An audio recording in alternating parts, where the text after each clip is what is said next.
जी। आज बच्चे पढ़ने वाले थे, जिनको हाथ में पुस्तक चाहिए थी, लैपटॉप होना चाहिए था, गीता होनी चाहिए थी, सरस्वती की पुस्तक होनी चाहिए थी, उस जगह पर इन लोगों ने इनके हाथ में पत्थर पकड़वाए, शस्त्र पकड़वाया है, जी सर। दारू की बोतलें पकड़वाई। तो सर आपने जब राजनीति की शुरुआत की थी तब सर आपने कौन सी चुनौतियों का सामना किया? तो हमारी सनातन धर्म को बचाने वाली पार्टी ही भारतीय जनता पार्टी है। तो सर आपने जैसे कि आपने बताया कि आप बूथ अध्यक्ष रहे, मंडल महामंत्री रहे और कुछ कांग्रेसी इतने लोगों को प्रताड़ित और परेशान भी करते थे। 119 करोड़ रुपए की स्वीकृति हमको मिली। तो सर अभी आपने कहा कि उन्होंने प्रचार में कहा कि आदिवासी भाई को जीता, तो सर क्या आप आदिवासी नहीं थे? 365 करोड़ रुपए की स्वीकृति मिली, जो 151 गांवों को शुद्ध पेयजल मिला। सत्य परेशान हो सकता है लेकिन हार नहीं सकता है। हाँ, हर व्यक्ति के दिमाग में ऐसी बात बैठाई कि तुम हमको, आदिवासी का तो नेता हम हैं, आदिवासी की पार्टी है और ये पार्टी तो बड़ी ब्राह्मणों की है।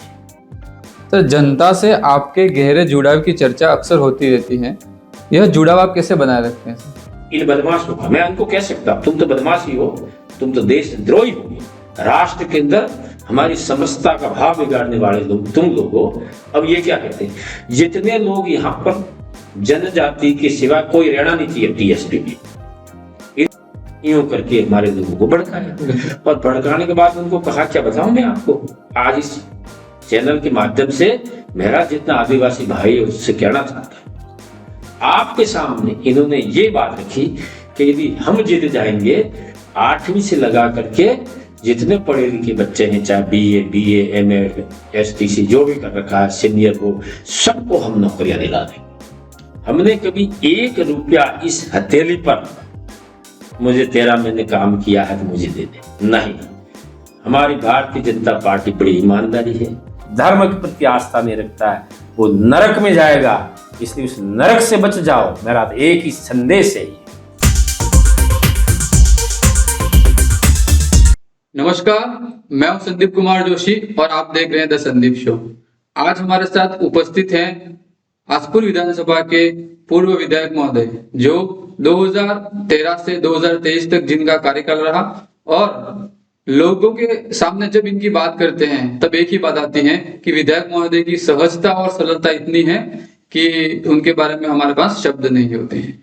ऐसे ही विधायक महोदय उपस्थित हैं हमारे साथ गोपी चंद जी मीणा जी। सर आपका द संदीप शो में दिल की गहराई से सर हार्दिक स्वागत है। सर सबसे पहले हम आपके बारे में जानना चाहेंगे कि राजनीति में आने की प्रेरणा आपको कहाँ से मिली, परिवार से, समाज से या किसी प्रेरणादायक व्यक्ति से?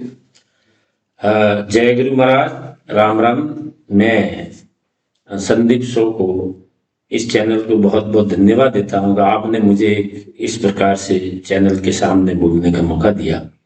तो सबसे पहले मैं पोस्ट ऑफिस में काम करता था। जी सर। पोस्ट मास्टर था और मैं इस क्षेत्र में भगवान की कृपा से लोगों के बीच में सेवा करता था।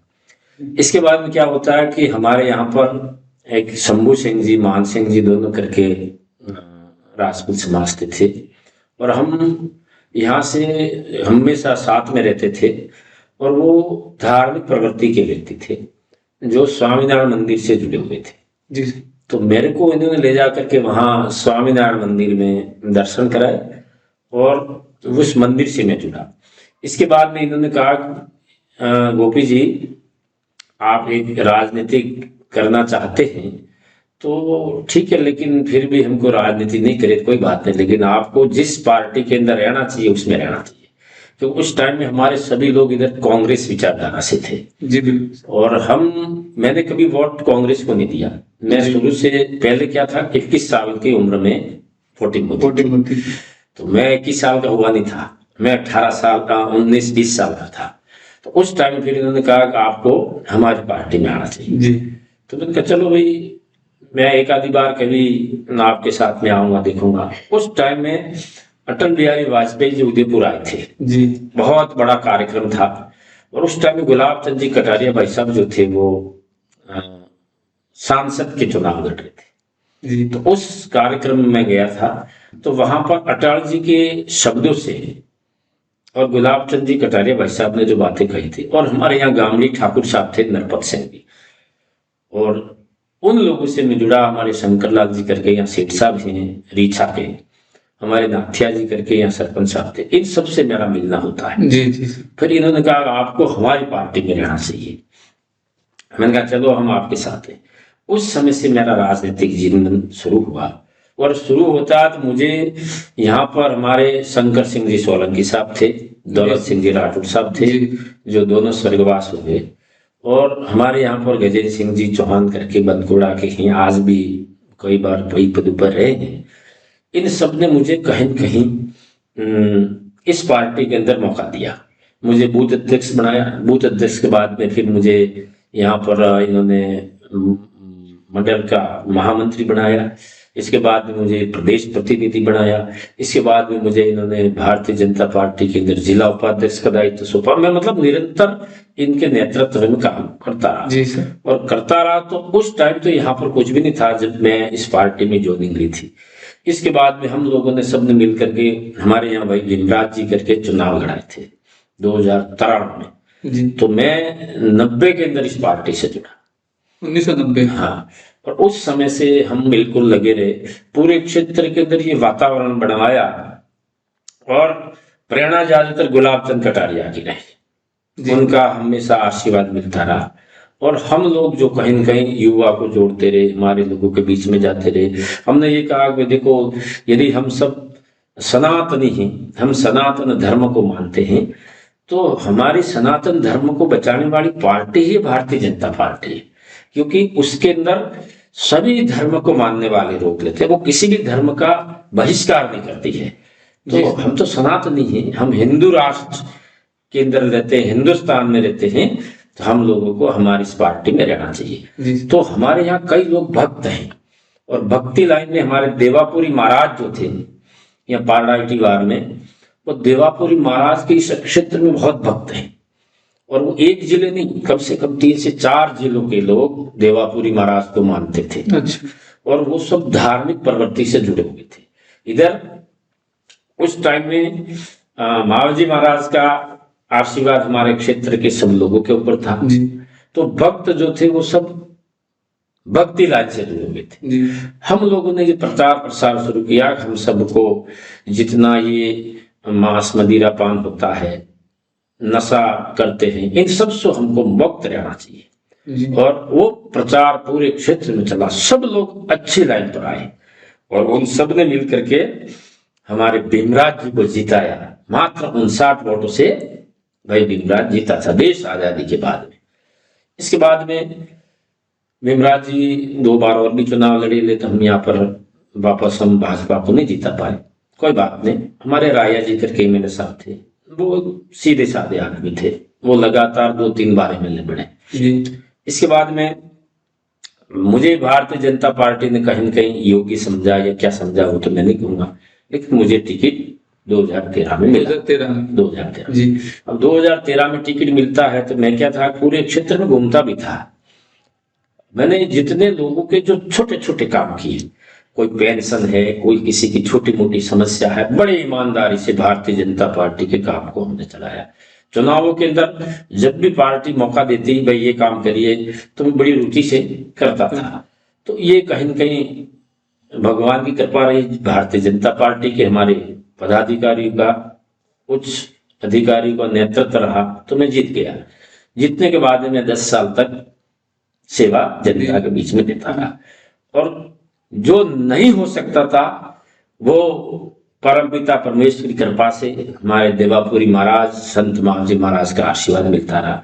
और मैडम का कार्यकाल था वसुंधरा जी का, तो 5 साल में मैंने इस क्षेत्र में कोई कसर नहीं छोड़ी, जो चाहा जो मुझे मैडम ने दिया, और ये सारी कृपा मेरे परमात्मा की है। जी।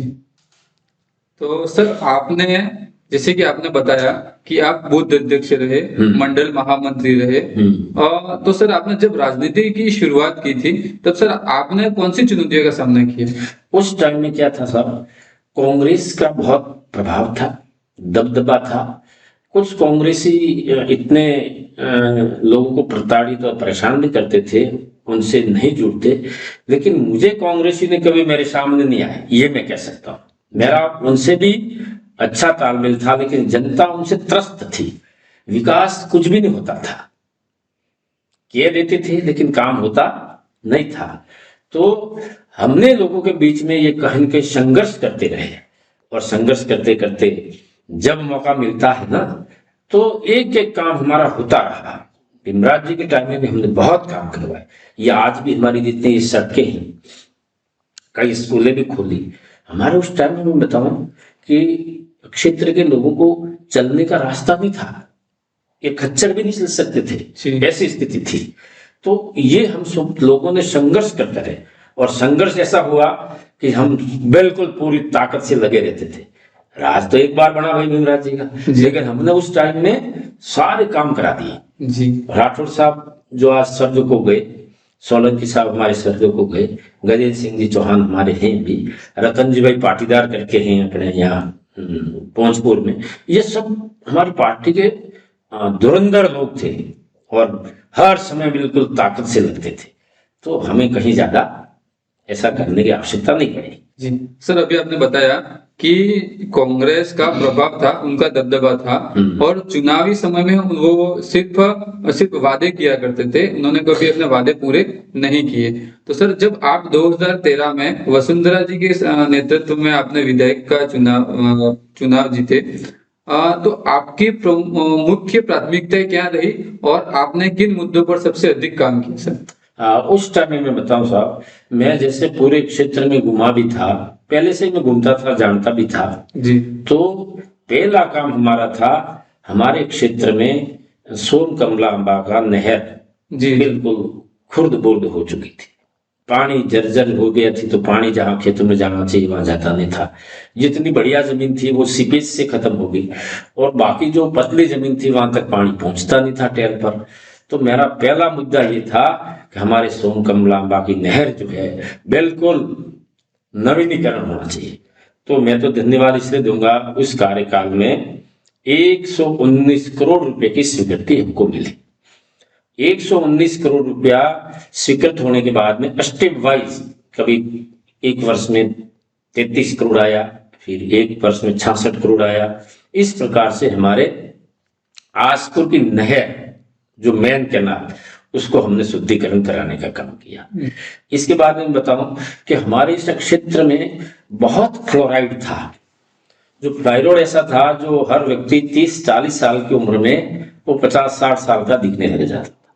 तो उसके बारे में मैंने राजस्थान की विधानसभा में हमेशा बात रखी कि हमारे क्षेत्र के लोगों के लिए फ्लोराइड से मुक्त किया जाए। तो इस बात को मैडम ने बहुत गहनता से लिया। मैं हमेशा विधानसभा में 5 साल तक ये बोलता रहा। तो 365 करोड़ रुपए की स्वीकृति मिली, जो 151 गांवों को शुद्ध पेयजल मिला, जो आज भी पानी वो पहुंचता है, और कई जगह पर नहीं पहुंचा, वहां पर काम भी शुरू हुए। इसके बाद में मैं बताऊं कि हमारे क्षेत्र के अंदर नदियां थी, जो हमारे यहाँ इस कटारा क्षेत्र को कहते थे, कटारा क्षेत्र, हम कटारा नहीं रहता है जी, लेकिन ये क्या है, ये क्षेत्र चारों तरफ से कटा हुआ है। तो हमने 3 पुल उस कार्यकाल में लगवाए, जो एक यहाँ बेणेश्वर बोरेश्वर के पास में जो बांसवाड़ा डूंगरपुर को जोड़ता है जी, वो 65 करोड़ रुपया स्वीकृत कराया। नंदलाल जी मीणा का आशीर्वाद रहा, मैडम ने स्वीकृतियां दी, और वो पुल हमने बनाया। इसके बाद में एक यहाँ कनोड़िया के पास में एक पुल हमने बनवाया, जो जाखम नदी पर, जो उदयपुर और ये डूंगरपुर को जोड़ता है। एक पुल राठड़ी का वारा यहाँ निठा हुआ, और सामने राठड़ी है, तो वहां पर भी हमने बनाया। 3 पुल बनवाए, और 3 पुलों का आवागमन हमारा भी शुरू हुआ। इसके बाद में हमारी पंचायत समिति 3 थी, तीनों पंचायत समिति में मैंने कहा कि हमारे यहाँ ITI खोलने चाहिए। तो वसुंधरा जी ने कम से कम 10-10 करोड़ की ITI खोली, जो तीनों बन करके कंप्लीट हैं आज, लेकिन उनको अभी तक चालू नहीं किए। नहीं की गई है। जो हमारे बाहर बच्चे इस क्षेत्र के जो ITI करने जाते हैं तो हमारे इस क्षेत्र में ही करें, ये हमारी जी मंशा जी है। जी इसके बाद में मैं जब भी विधानसभा में जाता ये बात रखता कि साहब हमारे आसपुर विधानसभा क्षेत्र में कहीं कॉलेज नहीं है। तो उस टाइम में मैडम ने हमें कहा कि गोपी जी नेक्स्ट टाइम में हम करेंगे। खोल देंगे। तो ये बात हमेशा विधानसभा में मैं रखता रहा। अशोक गहलोत साहब की सरकार थी और उन्होंने कॉलेज दी, हमारे साबला में कॉलेज खुल जी। गई जो आज चल रही है।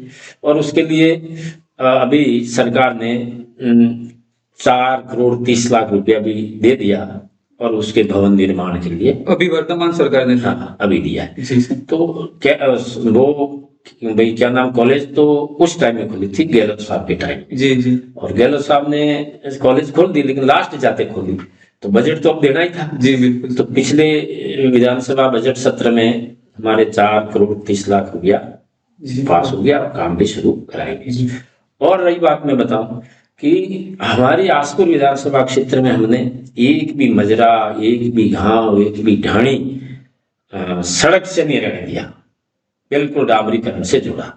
इसके बाद में बताऊं कि मैं उधर जब बुदौड़ा तरफ जाता था तो हमारे आसपुर और सावला में बहुत लाइटों की व्यवस्था शुरू से थी, कुछ ग्रामीण इलाकों में नहीं थी। तो मैं उस टाइम में हमारे गजेंद्र सिंह जी खिचर साहब जो थे वो विद्युत विभाग के मंत्री थे, मैं स्पेशल उनसे मिलता था। यहाँ मारावल साहब के पास यहाँ आते थे, इनके रिश्तेदार हैं डूंगरपुर में। 2 बार इनके पास स्पेशल जाके बैठा और मैंने कहा साहब मेरे यहाँ पर ऐसे गांव में जहां पर लाइट ही नहीं कर सकते, आजीवन नहीं कर सकते, क्योंकि एक डिमांड आती थी, कोई फाइल जमा करता तो 1,20,000 80,000, अब इतना पैसा आदिवासी हमारा भाई नहीं भर सकता था।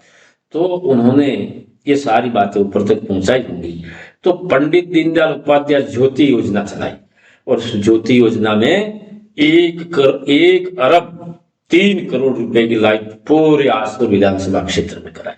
और आज हमारे क्षेत्र में उधर जाता हूँ दोवड़ा तरफ तो पहाड़ों के अंदर एक मकान है पहाड़ों पर, वहां पर भी 20-20 पोल लगाकर हमने लाइट पहुंचाई। तो ये हमारा मकसद था। रही बात दूसरी, हमारा आदिवासी भाई कहीं न कहीं हर प्रकार से परिस्थितियों से जूझता था, तो हमने कई सारी योजना बनाई ऐसे। और योजना क्या बनाई मैं बताऊं आपको, हमेशा हम बोलते थे कि साहब हमारे आदिवासियों का कुछ करो। तो ये बातें राजस्थान सरकार के अंदर कहीं न कहीं लेकर के भारत सरकार को भेजी। आज हमारे क्षेत्र में सब घरों को पक्के मकान मिले हैं, ये हमारे 10 साल के कार्यकाल में मिले जी। और ये बात अपनी सारी नरेंद्र भाई मोदी ने सुनी थी जी। अब प्रधानमंत्री जी ने ऐसा विचार किया कि हर गरीब आदमी को मैं किस प्रकार से फायदा पहुंचाऊं। आज उस बात को लेकर के हम कहेंगे, इस क्षेत्र में नहीं कह रहा, पूरे भारत के अंदर इन्होंने विचार किया कि हम सबके पक्के मकान बनाएंगे, कोई भी व्यक्ति कच्चे मकान से नहीं रहे, और जो मकानहीन हैं उनको भी देना।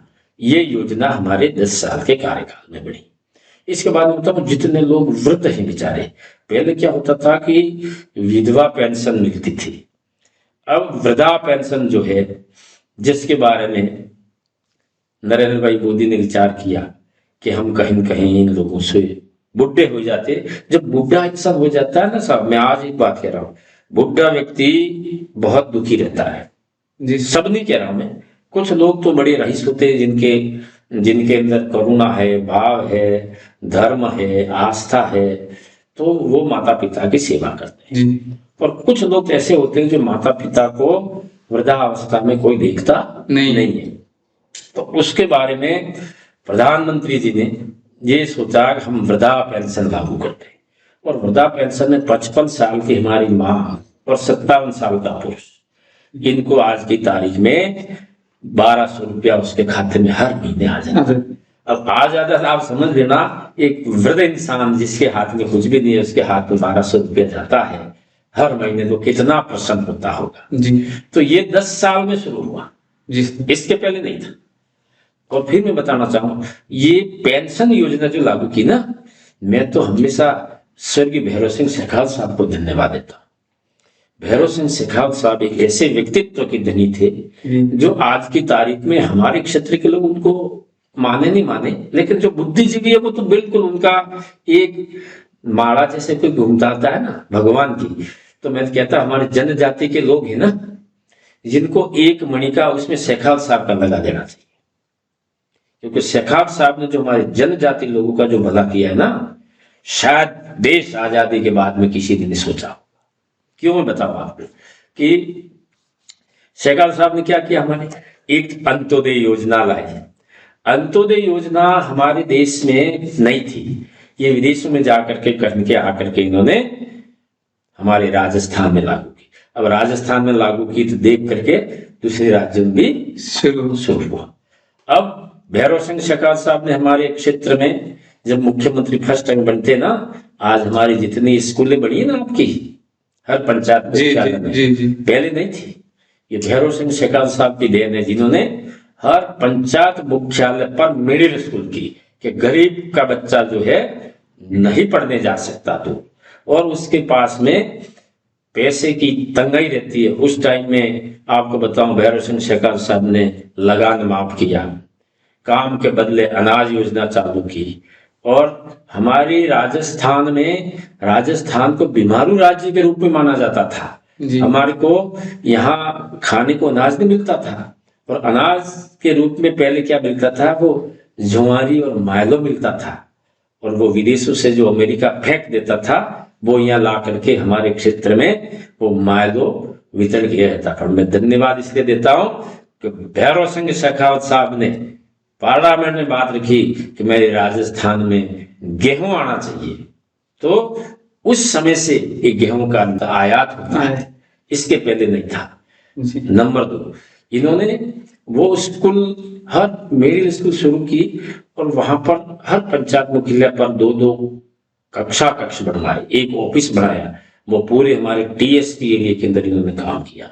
इसके बाद में शेखावत साहब ने एक विचार किया कि टीएसपी एरिया के अंदर जितने लोग जो हैं, कई ऐसे चुनाव लड़ने वाले, वो सभी दूसरे लोग चुनाव लड़ते, तो इन्होंने हमारे क्षेत्र में आरक्षण पद्धति लागू की। जो हमारा जनजाति का व्यक्ति मेंबर बन रहा है, जनजाति व्यक्ति हमारा सरपंच बन रहा है, जनजाति का व्यक्ति हमारा पंचायत समिति, जिला परिषद, केंद्र प्रधान, प्रमुख, एमएलए, हम सब बन रहे हैं। वो सारी कृपा जो है ना, वो हमारे शेखावत साहब की है। नहीं तो ये हमारे यहाँ पंचायतों में आरक्षण पद्धति पहले नहीं थी, ये भी काम उन्होंने किया। और उस टाइम में गुलाब चंद जी कटारिया भाई साहब जो थे ना, वो शिक्षा मंत्री थे, तो हमारे बच्चों के लिए पुस्तकें नहीं थी। जितने बच्चे पढ़ने जाते ना, पढ़ने जाते क्या होता था कि इधर तो आषाढ़ का महीना आता और इधर स्कूलें खुलती। अब गरीब व्यक्ति के लिए बच्चा फीस मांगता था, पुस्तकें मांगता था, इधर खेतों में बुआई करनी पड़ती थी, पैसा था नहीं। तो ये बात गुलाब चंद जी कटारिया भाई साहब ने जो है हमारे शेखावत साहब के सामने रखी, और आज उस समय से हमारे बच्चों को सबको निःशुल्क पुस्तकें मिल रही। वो सारी मेहरबानी उनकी है। और इसके बाद में फिर बाद में कांग्रेस का शासन आ जाता है, सरकार आती रहती, बदलती रहती। इसके बाद में कुछ हुआ नहीं हुआ। तो जैसे वापस राजस्थान में वसुंधरा जी का राज्यकाल बनता है, भारतीय जनता पार्टी का राज बनता है, और वसुंधरा जी ने एक बार यहाँ उदयपुर में आए थे, कोटड़ा तरफ। तो मैडम वहां से ये इनका जो आवागमन इधर हो रहा था, उस टाइम में हमारे कनकमल जी भाई साहब मंत्री थे जी। अब कनक जी भाई साहब मंत्री थे, तो इन्होंने आगे ये थे, पीछे मैडम ने देखा कि कुछ बच्चियां थी जो बेचारी पैदल पढ़ने जा रही थी। तो मैडम ने देखा, रुका उनको, एक दो कोई साइकिल पे जा रही थी, पूछा कहाँ जा रही हो? देखो पढ़ने जा रही है। कहाँ जा रही हो? तो वो स्कूल का नाम बताया होगा। अच्छा, तो उन्हें बच्ची को लिए क्या व्यवस्था की जाए? कनक जी भाई साहब ने इस बात को रखी, और कनक जी के कहे अनुसार वसुंधरा जी ने हमारे हर पंचायत मुख्यालय पर 10वीं स्कूल की, जो हमारी बच्चियां दूर पढ़ने नहीं जा सकती टीएसपी एरिया की, और कुछ बच्चियां जैसे तैसे 8वीं तक तो पढ़ती फिर छोड़ देती, हमारे बच्चे भी छोड़ देते। तो ये सारा ध्यान रख करके गुलाब चंद जी कटारिया साहब ने, कनक जी ने मैडम को कहा और हमारे हर पंचायत मुख्यालय को 10वीं स्कूल की, ये वसुंधरा जी के कार्यकाल में। इसके बाद में फिर वापस सरकार बदल जाती है, राजस्थान की सरकार कांग्रेस की आती है, वो हम लोग वहीं रहीं के जहां तहे रहे। फिर वापस एक कार्यकाल आता है भारतीय जनता पार्टी का, वसुंधरा जी का राज बनता है। तो मैडम के सामने किसी ने, जनता ने सिफारिश नहीं की हमारे यहाँ पर सीनियर स्कूल की जाए, लेकिन उनके दिमाग से और भारतीय जनता पार्टी के हमारे वरिष्ठ नेताओं की सहमति से हर पंचायत मुख्यालय को सीनियर की, ये हमारे लिए सबके लिए बहुत बड़ी उपलब्धि थी। जी बिल्कुल सर। उस टाइम में कई लोग, मैं बताऊं, कई सारे ढोल बजाते, कई लोगों के साफे बनवाते, कई नाटक करते, जब जाते कई एक आधी सीनियर स्कूल हो जाती थी। ये मेहरबानी वसुंधरा जी की और भारतीय जनता पार्टी की, जो आज हर पंचायत मुख्यालय पर हमारे आदिवासी के बच्चे 12वीं तक पढ़ रहे हैं, हमारी बच्चियां पढ़ रही। मैं किसी स्कूल में जाता हूँ सब बहुत प्रसन्न होता हूँ। एक स्कूल, मैंने म्याला की बात करूंगा आपको, कितने बच्चे, 500 बच्चे, उसमें से 260 बच्चियां हैं और 240 बच्चे पढ़ रहे हैं। अब ये सब वंचित रहते, ये सीनियर नहीं होती ना, तो इतने सारे जो पैसे वाला होता वो कहीं के डूंगरपुर है या उदयपुर है या कहीं बेचता हुआ। जी बिल्कुल। तो ये हमारे बच्चे सभी हर पंचायत मुख्यालय पर पढ़ रहे। ये सारी मेहरबानी जो हुई है भारतीय जनता पार्टी के राज में हुई। उस कार्यकाल में शिक्षा को बहुत बढ़ावा दिया और शिक्षा के अंदर इतने हॉस्टल वगैरह खुले जिसमें बच्चों के लिए सारी निःशुल्क व्यवस्था की। तो ये सारा काम हुआ। जी सर। सर अपन आगे बढ़ते हैं। सर आपके कार्यकाल में ऐसे कौन से काम हुए जिनसे जनता प्रभावित हुई और आज भी लोग उस कमी को महसूस करते हैं? सर देखो, विकास तो मैंने आपके सारा सामने की। जी बिल्कुल सर। हमने विकास में कोई कसर नहीं छोड़ी, लेकिन मैं जनता के बीच में रहा जी। तो मैं आपको एक बात बताऊं, मैं हमेशा मेरी भारतीय जनता पार्टी के ऊपर किसी भी प्रकार की आंच नहीं आ जाए, ये डर मेरे को हमेशा था जी। और किसी व्यक्ति के साथ में भ्रष्टाचार नाम की चीज को मैंने खत्म करने का काम किया। हमने कभी किसी से, मैं 10 साल के कार्यकाल में किसी व्यक्ति से एक प्रेम के नाते मुझे कभी कॉफी पिला दी हो, पिया होगा, बाकी चाय में पीता नहीं। हमने कभी 1 रुपया इस हथेली पर मुझे 13 महीने काम किया है तो मुझे दे दे, नहीं। हमारी भारतीय जनता पार्टी बड़ी ईमानदारी है, ईमानदारी से राज में रह रही है। हम भी उनके कार्यकर्ता हैं, तो हमने कभी भी आसपुर विधानसभा क्षेत्र में 10 साल के कार्यकाल में भ्रष्टाचार को 1% नहीं होने दिया, ये मैं कह सकता हूँ। और उस टाइम में हमारे जितने अधिकारी कर्मचारी थे, इन सबसे हमने मीटिंग लेके कहा था, और कलेक्टर साहब थे, हमारे एसडीओ होते थे, तहसीलदार वीडियो में सबसे कहता था कि भैया ये जनता आपकी है, मैं भी आपका हूं, अपन सब मिल करके हमारी जनता को कभी दुख मत देना, इनकी सुख दुख में हमेशा सहयोग करना। मैं जब आपसे चाय नहीं पीता हूं तो आप भी इनसे किसी प्रकार की उम्मीद मत रखना। तो हमने बिल्कुल ईमानदारी से काम किया। कितने सारे जितने बाहर लोग थे अधिकारी कर्मचारी, जो मैं इस टीएसपी एरिया के अंदर लाया, नॉन टीएसपी से, तो कुछ लोगों ने हमको आके कहा भी था भाई साहब हम आपको थोड़ा चंदा, मैंने कहा नहीं, चंदा हम नहीं लेते, मेरी पार्टी की आवश्यकता होगी तो वो सब भरपाई कर देगी। तो हमने बड़े ईमानदारी से काम किया था। एक तो वो आज मुझे इस क्षेत्र के चाहे कर्मचारी हो, चाहे हमारा जितना भी जनप्रतिनिधि हो, कोई सरपंच हो, हमने जितने करोड़ों में काम किए होंगे, कई लोग तो मैं 10% 15% यूं करते, मैं परसेंट का नाम लेता तो मुझे शर्म आती है, लेकिन हमने वो नहीं किया। एक माई का लाल नहीं कह सकता कोई सरपंच 1 रुपया भी मैंने एमएलए साहब को इस काम के पैसे दिए, जी। एक अधिकारी भी ये नहीं कह सकता कि हमारे को एमएलए साहब ने हमसे चंदे के रूप में 5 रुपया लिया। ये हमारी एक बहुत अच्छी पहल है। और जो कहता ईमानदारी से सच बोलना, ये होगा भाई, ये नहीं होगा, ताकि जनता को ये भरोसा हो गया एमएलए साहब ने जो कहा इसका मतलब होगा, और ना कहा होगा ही नहीं, ये इतना इनके विश्वास हुआ। तो सर अभी सर आपने 2013 से 2023 का कार्यकाल, और अभी जो फिर से 2023 से के जो अभी कार्यकाल चल रहा है सर, उसमें लोग कौन सी कमी महसूस कर रहे हैं? अब देखो साहब, हुआ क्या मैं बताऊं कि 2023 तक में एमएलए रहा। जी सर।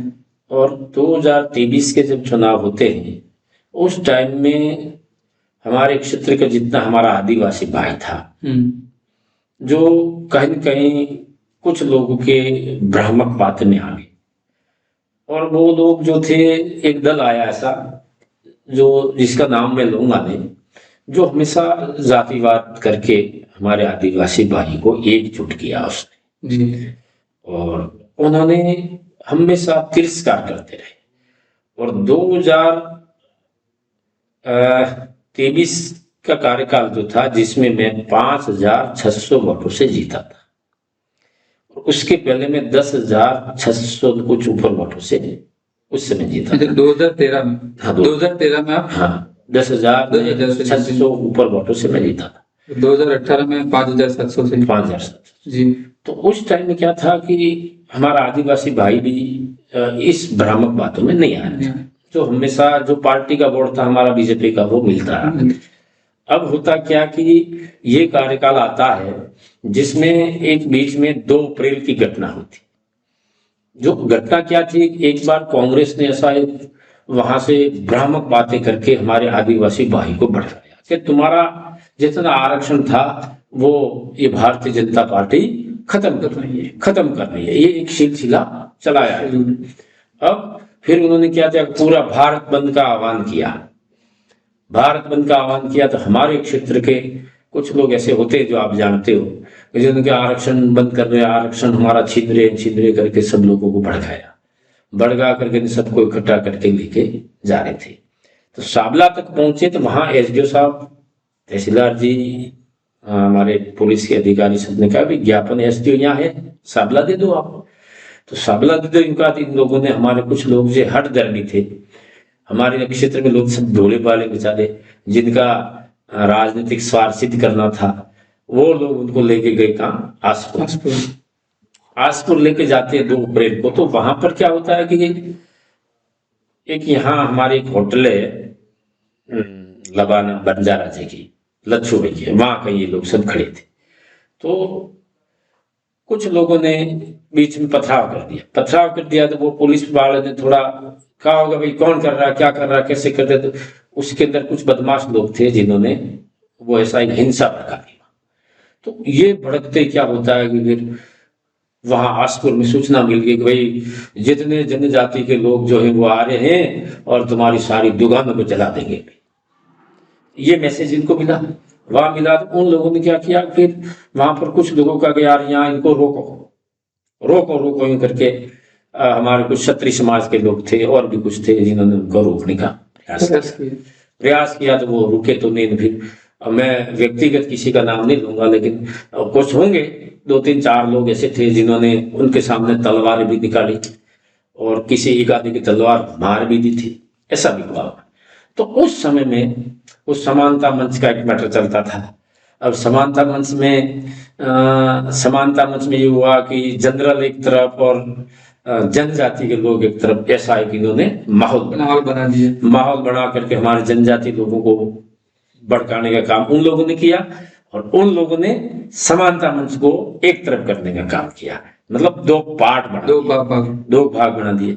2 भाग बना देते तो फिर ये आपस में भिड़े, वहां से भिड़े दौड़ता। मैं उस दिन था विजय माता बेल्ट में कोई कार्यक्रम, लेकिन मैं वहां गया नहीं, क्योंकि मैं गया नहीं। फिर भी मेरे को इन लोगों ने आरोपित किया कि जो है हमारा एमएलए गोपी चंद मीणा वो हमारे आदिवासियों को साथ नहीं देता है, और ये जो है वो जनरलों को साथ देता है। तो भाई मैंने कहा मैं तो वहां था ही नहीं, और मेरे लिए सब आदरणीय सम्मानीय, हम तो उस जात समाज से ऊपर हट करके ही, हमारे लिए नर और नारी ही हमारी जात है। हम तो संघ के विचारधाराओं से चलते हैं, और संघ के अंदर जो गया हुआ व्यक्ति है वो जीव मात्र के ऊपर प्रति भाव रखता है। तो तुम यार ऐसा हमको क्यों कहते हो? लेकिन फिर भी लोगों ने उस बात को पूरी ताकत से चलाई, और आज मैं देख रहा हूं, हमने किसी को कुछ भी नहीं कहा, वही लोग, कौन से, जो इनसे भिड़ने वाले, वो और वो दल एक होके घूम रहे। मतलब हमारे आदिवासी भाई को तीन लोगों ने भ्रामक बातों में ला करके भड़काया, और वही लोग जो आज तलवारें चलाने वाले और वो आदिवासी भाई करने वाले, वो आदिवासी की पार्टी एक हो गई, और हम सब लोग आज भी उस चीज को देख रहे हैं। तो ये स्थिति है इस देश में। कौन कब क्या कर देते हैं किसी को कोई पता नहीं, कोई जिनके सिद्धांत नहीं होते, आज इस पार्टी में, कल उस पार्टी में, कल कांग्रेस में, कल भाजपा में, कल बीटीपी में, कल बीएपी में, क्या है ये? तो ये इनका एक निजी स्वार्थ है साहब। न तो इनको देशभक्त है, देश प्यारा है, न धर्म प्यारा है, न हमारी भारतीय संस्कृति प्यारी है। ये तो हमेशा मैं एन कैन प्रकरण से कहीं न कहीं सीट पर बरकरार रहूं, ये भाव वाले लोग। हमारा ऐसा नहीं है, हम चाहे कहीं पर भी रहें, किसी भी परिस्थिति में रहेंगे सिद्धांत पर। हमारे सिद्धांत से कभी समझौता नहीं करते। जी सर। सर, आपके क्षेत्र में विकास के रास्ते में सबसे बड़ी रुकावटें क्या है? संसाधन, राजनीति या प्रशासन? देखो, यहाँ पर सब हमारे यहाँ आज की तारीख में मैं कह रहा हूं, किसी प्रकार की कोई रुकावट नहीं है। बता दो क्यों? कि हमारे पास में 10 साल का कार्यकाल रहा, जितना विकास होना चाहिए भारतीय जनता पार्टी के राज में वसुंधरा जी ने कर दिया, और ये 5 साल गहलोत साहब के गए। मैं देखो, कुछ लोग करते हैं, लेकिन मैं इतनी पॉलिटिक्स नहीं कर सकता। विकास के मामले में हम कांग्रेस से भी मिले हैं, और जाकर के हमने बातें रखी, उनसे भी हम लाए। मैं इस विधानसभा क्षेत्र में बात कर रहा हूं, मैं 163 माँ बाड़िया केंद्र खुलवाई। यदि मैं आदिवासी का हितैषी नहीं होता ना, तो मैं 163 माँ बाड़ी केंद्र नहीं खुलवा सकता पूरे आसपुर विधानसभा में। और वो भी भले हमारे नंदलाल जी मीणा साहब थे, उस टाइम में मैं इनसे बहुत अच्छा प्रेम रखता था, उनका मुझे आशीर्वाद मिला। उन्होंने मुझे कम से कम 100 माँ बाड़ियां दी थी। और भले अपनी अर्जुन जी मीणा है, कांग्रेस के हैं, लेकिन मैं उनसे भी मिलता, और उनसे भी मैं कम से कम हर समय 15-20 माँ बाड़ी लाया। तो हमने कभी किसी के साथ भेदभाव नहीं किया, और ये जनजाति के सब आंगनबाड़ी माँ बाड़ी केंद्र भी खुलवाए। अब इन लोगों ने जातिगत बात की, ये जातिगत वाला मामला है सर, हमें बहुत बुरा लगा। भैया, हम इस धरती पर सदियों से रहते आ रहे, सर्व समाज के लोग सब आपस में हिल मिल कर भाईचारा रखते थे, और क्या हमारे आपस में प्रेम था।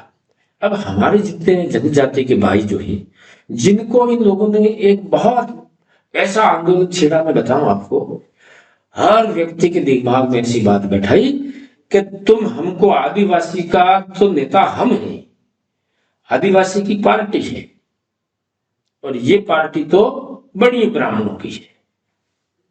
यूं करके हमारे लोगों को भड़काया, और भड़काने के बाद उनको कहा, क्या बताऊं मैं आपको, आज इस चैनल के माध्यम से मेरा जितना आदिवासी भाई है उससे कहना चाहता हूं, आपके सामने इन्होंने ये बात रखी कि यदि हम जीत जाएंगे, 8वीं से लगा करके जितने पढ़े लिखे बच्चे हैं, चाहे बीए, एमए, एसटीसी जो भी कर रखा है, सीनियर हो, सबको हम नौकरियां दिला देंगे। अब बेचारे बच्चे जितने पढ़े लिखे थे, जिन्होंने सोचा हमारी नौकरी भी जाएगी, सब बच्चे दौड़े, अपने अपने माता पिता को मजबूत किया कि तुम हम कहते हैं वहीं वोट दोगे। एक तो ये। दूसरा उन्होंने क्या पकड़ा कि जितनी जमीन वन विभाग की है, वन विभाग की जमीन है, ये सारी जमीन हम तुम काश्तकारों को दिला दें। अब हमारा जनजाति भाई तो आप जानते हो काश्तकारी है, उसने सोचा कि जंगलात की जमीन हमको सबको मिल जाएगी। नंबर 2। नंबर 3, जितने जो लोगों ने किसी परिस्थिति में आकर के जमीन बेची, उस जमीन को हम तुमको वापस दिला दें। 3 मुद्दे थे। अब 3 मुद्दे पर इन्होंने पूरे क्षेत्र के अंदर ये प्रचार प्रसार किया। अब उस टाइम में हमारे बच्चे युवा पढ़ने वाले थे बेचारे, कई लोग ऐसे पढ़े लिखे बैठे थे जो सबने ताकत झोंकी और एक तरफा वोटिंग कराई। वोटिंग एक तरफा होती है तो हम यहां से हार गए, कोई जीत गए, कोई बात नहीं, हार जीत तो होती रहती है। लेकिन वो बात इन्होंने क्या रखा कि हम 5वीं अनुसूची के तहत कराएंगे। 5वीं अनुसूची इनकी आज से लागू तो नहीं है।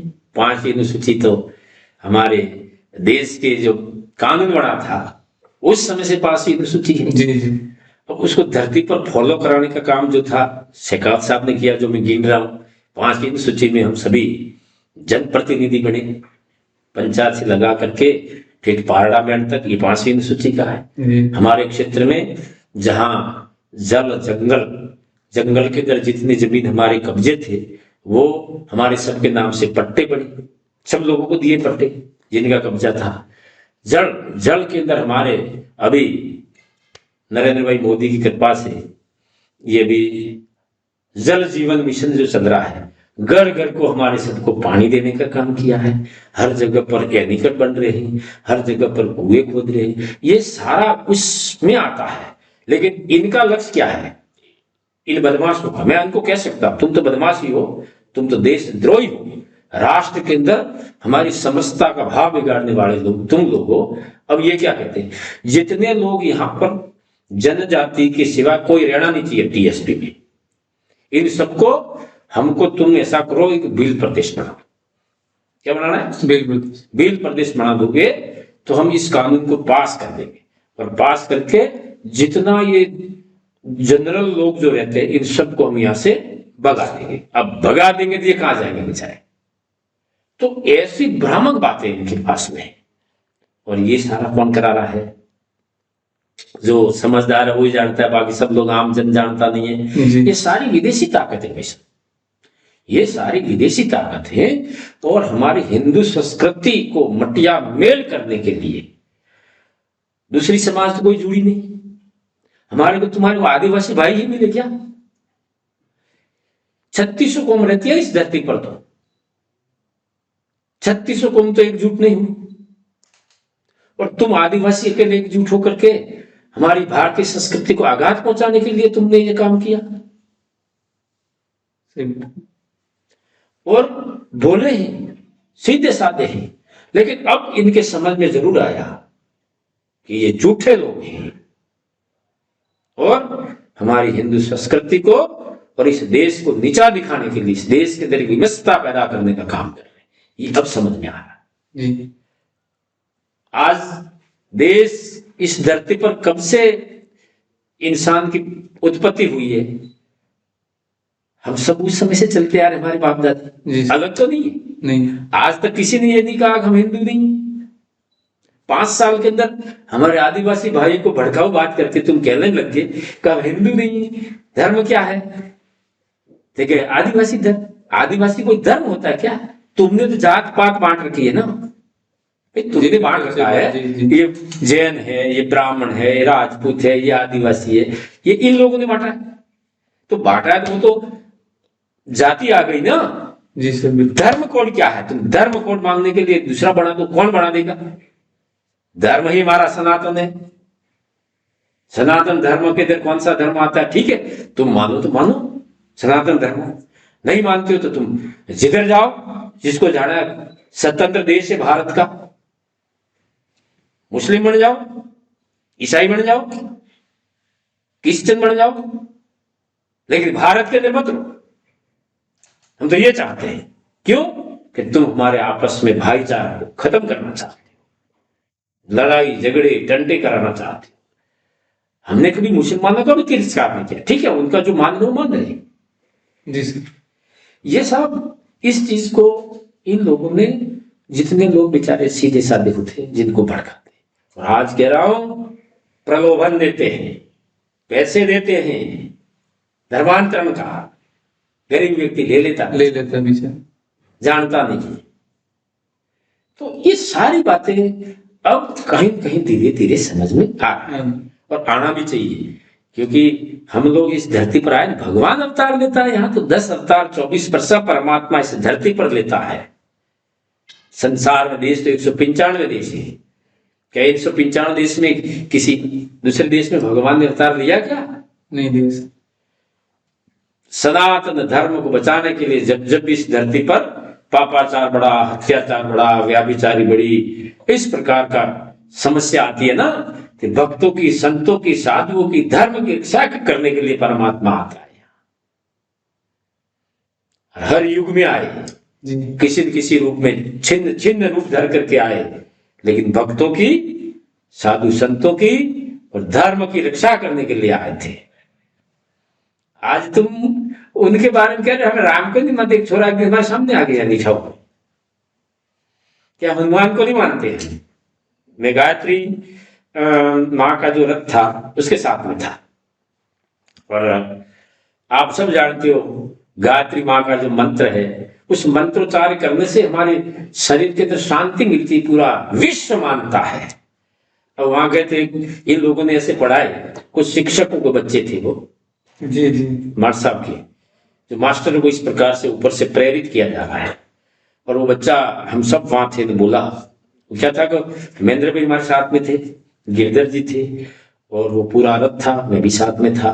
तो मैं यूं खड़ा था साइड में, तो महेंद्र भाई ने वो पुस्तक बांट रहे थे कि भाई इस पुस्तक को पढ़ना, गायत्री मंत्र को पढ़ना, और इसमें हनुमान जी की भी हनुमान चालीसा इसको भी पढ़ना, और तुम्हारे शरीर के लिए और धार्मिक प्रवृत्ति तुम्हारे मन में उत्पन्न हो, भगवान का स्मरण करना, और तुम सुखी जीवन व्यतीत करोगे। अब वो छोरा, हम सब खड़े थे वहां, बोले 2-3 छोरे थे कि हनुमान को हम तो नहीं मानते, पर महेंद्र भाई इतने बोले, मैं यार उस जात का हूं, मेरा भाई है, मेरी समाज का है। तो मैंने उसको कहा कि भाई हनुमान जी को नहीं मानता है? ठीक है, नहीं मानते। राम को मानता है? राम को नहीं मानता। किसको मानते? ठीक, हम रावण को मानते। अच्छा, रावण को मान, चलो कोई बात नहीं। इसने भी एक दूसरा छोरा खड़ा था। मैंने कहा यार तुम अजीब बात कर रहे हो, ये तो गलत तरीका यार, हमारे क्षेत्र में ऐसी कोई बातें नहीं हुई थी। फिर मेरे को वो डिस्कस करने लगा छोरा है कि तुम्हारे को तुम्हारे माता पिता नहीं, तुम्हारे को भगवान रखने आया था तुम्हारे घर पर। मैंने कहा ये फिर कहां से बात लाया? तो भगवान किसी को घर पे रखने आते हैं क्या, या उत्पत्ति करने वाले ही वही? लेकिन नहीं, हमारे को माता पिता लाए, हमारे तुम्हारे को भगवान रखने आएंगे घर पे। तो इस प्रकार से लोगों को भ्रमित किया जा रहा है। और इसमें मैं तो आज चैनल के माध्यम से हमारे क्षेत्र में जितना शिक्षक बंधु है उससे अनुरोध करता हूं कि भैया आपका विचार आपके पास रखो, जिसके मन में है। हम सबको नहीं कह रहे, लेकिन तुम हमारे क्षेत्र के अंदर जो लोग भगवान का स्मरण करते हैं, हमारे देवी देवताओं को मानते हैं, हमारे धर्म को मानते हैं, हमारे गुरु को मानते हैं, उनके दिमाग में ऐसी भ्रामक बातें करके दिमाग को डाइवर्ट नहीं करें। हम तो चाहते हैं हर व्यक्ति धरती पर स्मरण करता करता मृत्यु लोक में सुख भोग करके अंत में परमात्मा को प्राप्त हो, इस विचार को लेकर के चल रहे। और तुम एक शिक्षक हो करके ऐसे बच्चों को इस प्रकार से ज्ञान दे रही हो, तो हमारा भारत आज विश्व गुरु के रूप में हमारे विद्वान लोग देखना चाह रहे हैं, नरेंद्र भाई मोदी देखना चाह रहा है, बड़े बड़े योद्धा ये समझ रहे हैं कि भारत हमारा वापस विश्व गुरु के रूप में हो। अब तुम इस प्रकार से काम करते हो तो गलत बात है। तो इसलिए मेरा ये अनुरोध है, हमारे बच्चे जो हैं मां सरस्वती की आराधना हमेशा सुबह प्रार्थना कराते, क्यों कराते हैं? तो ये लोग मां सरस्वती को भी नहीं मानते, किसी को नहीं मानते, बच्चों को भड़काते रहते हैं। तो ये हमारी आप सबसे भी अनुरोध है, आपके ये चैनल के माध्यम से भी जब कि कोई ऐसा अवसर मिलता है तो हमारी समाज को कुछ बिगाड़ नहीं, लेकिन भगवान से प्रार्थना करते हैं जी। संत मावजी महाराज से, देवापुरी महाराज से प्रार्थना करता हूं कि मेरे जितने भी हमारे जनजाति के भाई हैं, जिनके गठ में आप विराजे जी, और विराज करके इनको धर्म के मार्ग पर चलाएं, ताकि हमारे क्षेत्र में सुख शांति बनी रहे। आज बच्चे पढ़ने वाले थे, जिनको हाथ में पुस्तक चाहिए थी, लैपटॉप होना चाहिए था, गीता होनी चाहिए थी, सरस्वती की पुस्तक होनी चाहिए थी, उस जगह पर इन लोगों ने इनके हाथ में पत्थर पकड़वाए, शस्त्र पकड़वाया है, जी सर। दारू की बोतलें पकड़वाई और कहते हैं कि हमारा आदिवासी कल्चर है, या शिक्षक लोग बोलते हैं क्या कल्चर है, कि कल्चर हमारा है कि हमारा आदिवासी दारू पिएगा, मांस मदिरा खाएगा। अब देखो भाई, ये संस्कृति तो हमारे बच्चों को देना चाहते हो तो क्या होगा, इनका भविष्य क्या होगा। तो ये बदमाश है जी। और सब नहीं है, ये भी मैं कह रहा हूं, जी, जी। कुछ लोग हैं, लेकिन इनके बहकावे में सब आप हैं। हमारा यूथ जितना था, आज कितना एक्सीडेंट से मर रहा है, आप सब जी देख जी रहे हो। बिल्कुल सर।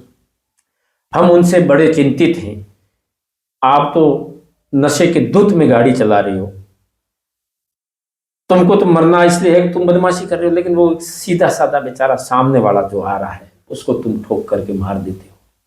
तो ये बहुत बड़ा अपराध जो पैदा हो रहा है इसकी वजह से हो रहा है, और ये अंदर ऐसे लोग हैं जी तो इनके लिए भी उनसे प्रार्थना करते परमात्मा से, इनको भी आप शांत और सुखी रखें सर, और सद्बुद्धि दे। सद्बुद्धि दे, और इनके अंदर वो बुद्धि आ जाए जो हिंदू संस्कृति की, जी सर बिल्कुल। भारतीय संस्कृति की और भाईचारे की, समरसता की, ताकि हमारे क्षेत्र के अंदर सब लोग सुखी जीवन व्यतीत करें। जी, जी। और संत वो होता है सबके प्रति कामना करता है। सर अभी आपने बताया कि वागड़ की संस्कृति हमेशा मिलजुल कर रहने की थी जी।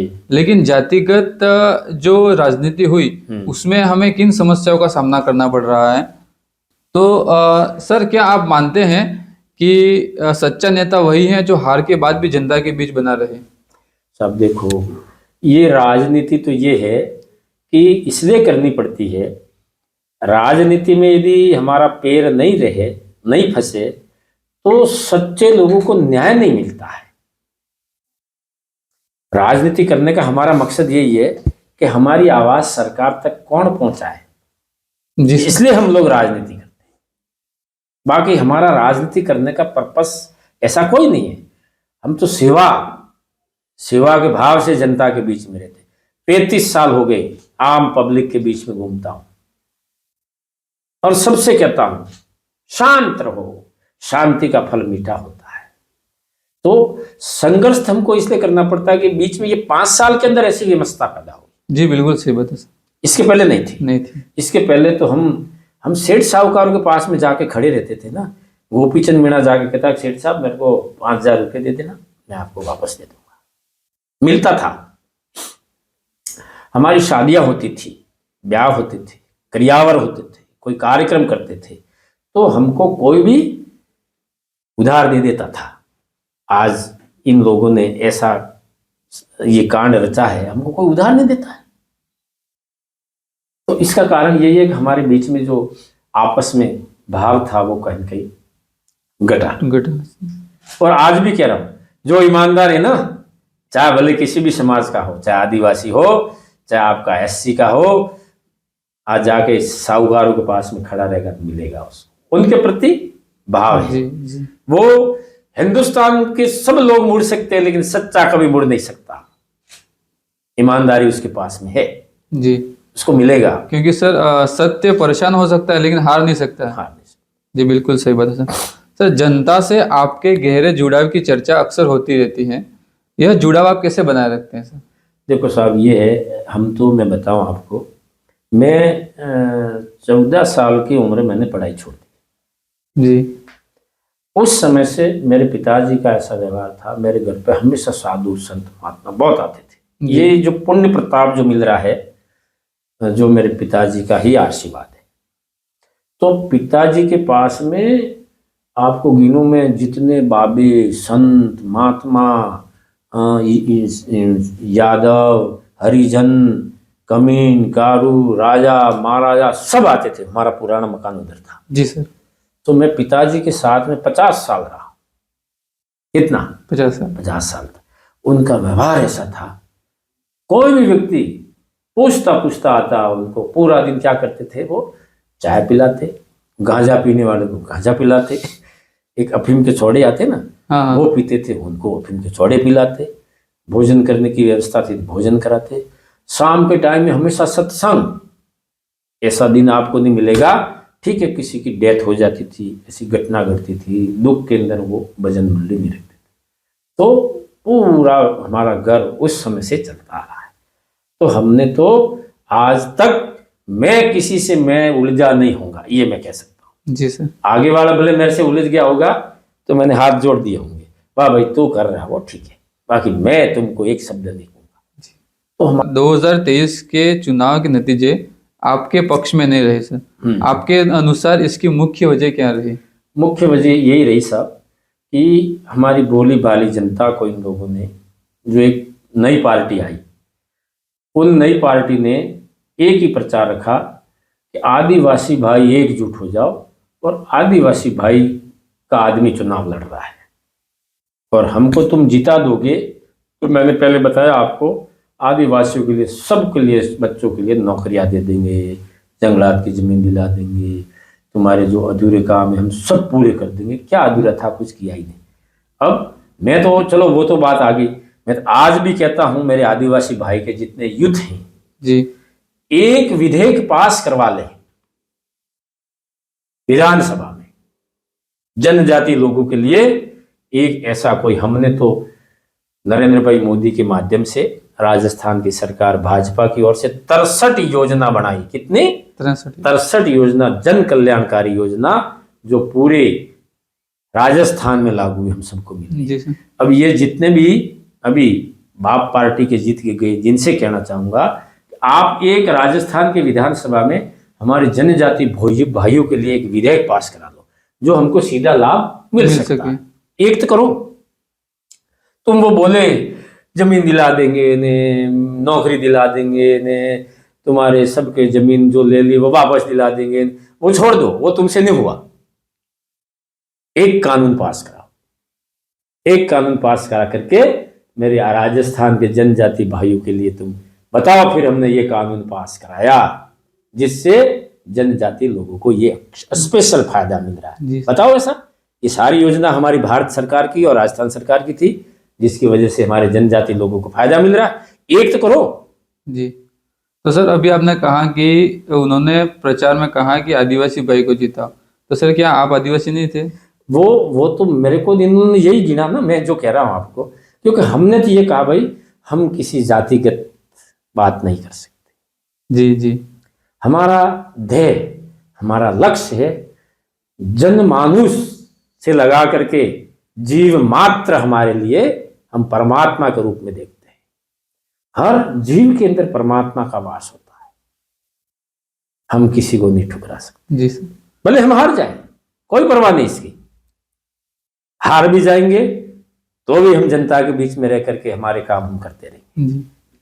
बाकी ये हम नहीं कर सकते, जातिगत मामला, जाति का भेदभाव, ये हमसे नहीं हो सकता। सर 2023 के चुनाव के बाद यहाँ की जनता कौन सी ऐसी मुख्य समस्या है जिनका सामना अभी भी कर रही है?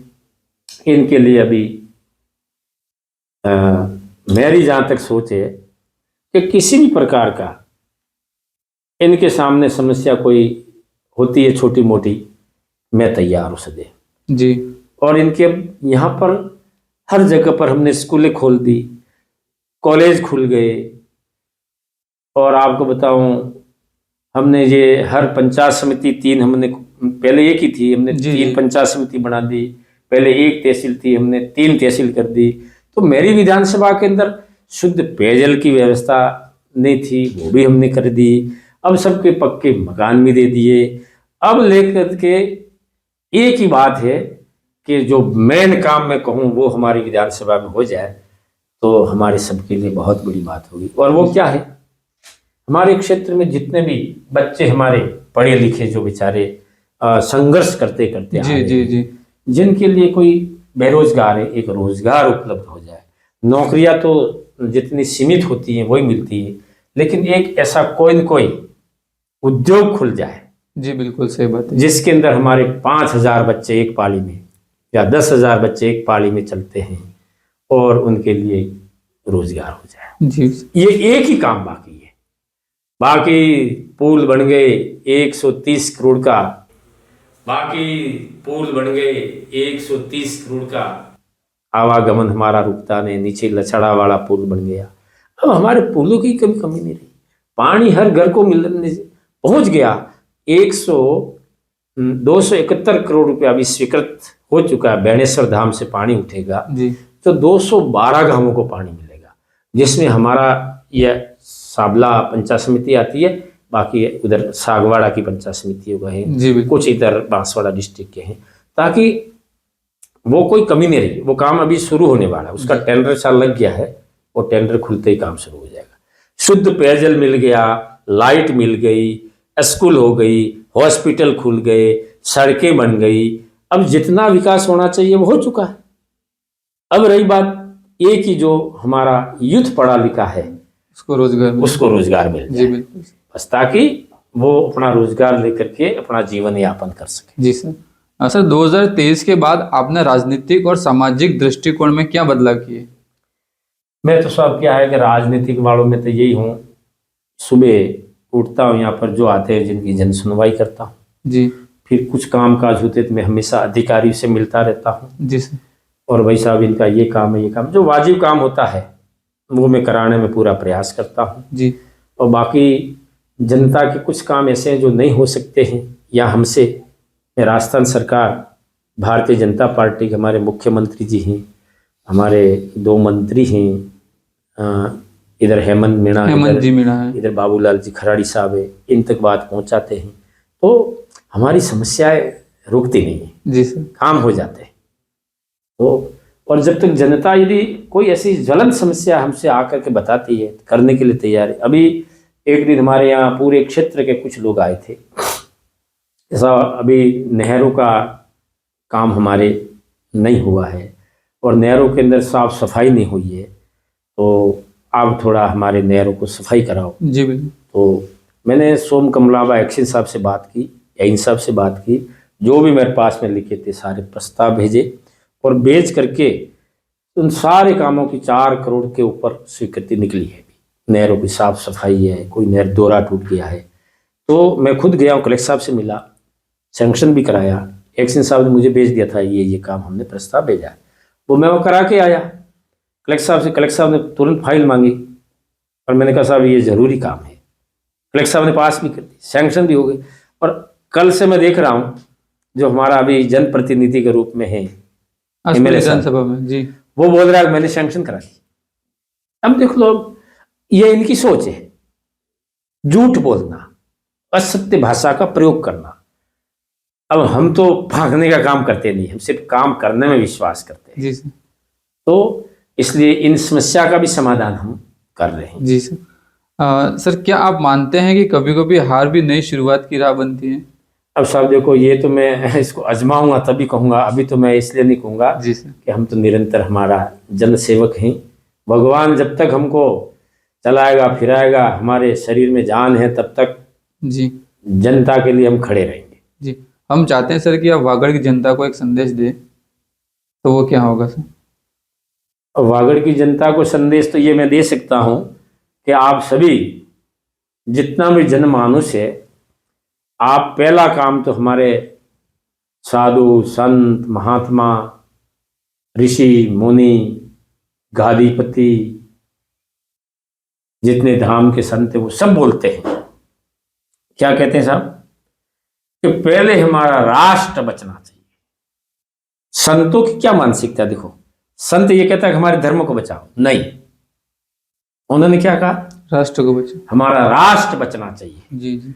और राष्ट्र बचेगा ना तो उसमें सब धर्म वगैरह हम सब सारी चीजें आ जाएगी। सारी चीज आ जाती। तो मैं तो वो संदेश देना चाहता हूं कि वागड़वासी सभी, आपका विचार जो है राष्ट्र के प्रति हो, और राष्ट्र के अंदर हम सब आ गए। जी सर। तो समझदार है वो तो राष्ट्र के हित में ही है, जी लेकिन कुछ विदेशी ताकतें आकर के आपको भ्रामक बातों में उलझा रहे हैं, उनके चक्कर में नहीं आए।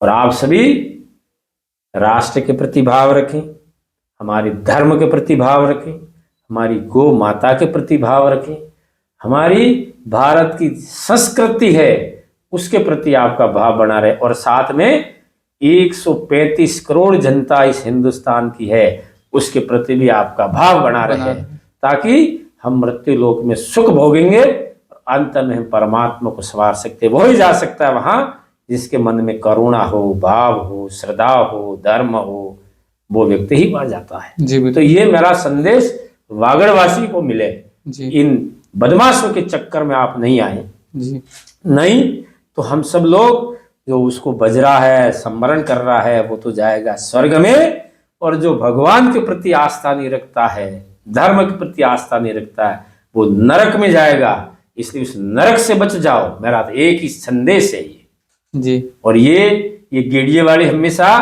हमारी राजस्थान के अंदर क्या पूरे देश के अंदर आदिवासी को नरक में डालना चाहते, ये भी कह रहा हूं मैं। नरक में कौन जाता है?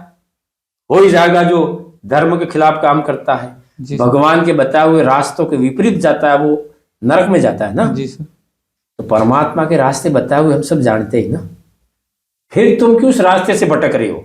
और वो कोई नहीं, हमारा आदिवासी भाई, वो अपनी राजनीति के पूरे, और राजनीति के खातिर तो हमारे आदिवासी भाइयों को तुम उस धर्म से हटा करके दूसरी लाइन में जोड़ रहे हो। तो वो क्या स्वर्ग में जाएंगे? वापस हमको मनुष्य योनि में आना पड़ेगा, जो अधूरे काम हमको पूरे करने पड़ेंगे। उसके लिए हमें परमात्मा की आवश्यकता है, स्मरण की आवश्यकता है। तो इसलिए मेरा तो एक ही संदेश है, हमारा वागड़वासी, मेवाड़वासी, जितना भी हमारा आदिवासी भाई है, वो भगवान का स्मरण करे और मिलजुल के रहे, भारतीय संस्कृति का ध्यान रखे, और धर्म की रक्षा के लिए शस्त्र उठाना पड़े तो उठा ले, कोई फर्क नहीं पड़ता है। एक हाथ में माला है, माला घुमा रहे हैं, माला डाल रहे हैं, नहीं मान रहा है ना, तो फिर हम खड़ग भी चलाएंगे, इस धर्म के खातिर चलाएंगे। ये बात हमारी संस्कृति होनी चाहिए। मतलब एक हाथ में माला, दूसरे हाथ में बाला।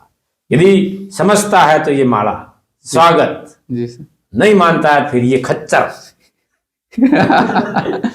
चला सर, अब चलते हैं रैपिड फायर राउंड की ओर, छोटे सवाल और सीधे जवाब की ओर। वागड़ की असली ताकत आपको क्या लगती है सर?